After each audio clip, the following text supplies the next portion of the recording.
नमस्कार प्रिय दर्शक बंधु मु ओम प्रकाश भीम आर्मी आज कार्यक्रम को आपण मान को स्वागत करी और प्रिय माने आपण माने देखिथिबे थंबनेल लिखा जायछि कि आरएसएस मान को ऊपर भयंकर माड़। हाँ आज्ञा यह अति गुरुत्वपूर्ण विषय। आपण माने आगु शुणुथिले कि बजरंग दल ऊपर माड़ होथिला, सेमानकर कर्मकर्ता नेता मान ऊपर माड़ होथिला, एबे माड़ हेलानी आरएसएस मान को ऊपर अति भयंकर भाव में माड़। आपण माने वीडियो को लास्ट रे देखिए केमिति भाव में सर्वसाधारण लोक ताकू गोड़े तोड़े की पिटुछंती अति निर्मम निष्ठुर भाव में आपण माने देखंतु।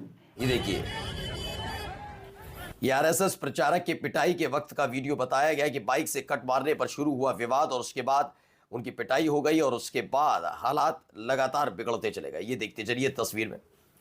ये दैनिक भास्कर की खबर है। पुलिस की मौजूदगी भी मसला आ चूंकि आरएसएस से जुड़ा था तो मुल्ताई इलाका है, वहां आरएसएस के प्रचारक है शिशुपाल यादव, उनके साथ हाथापाई हुई।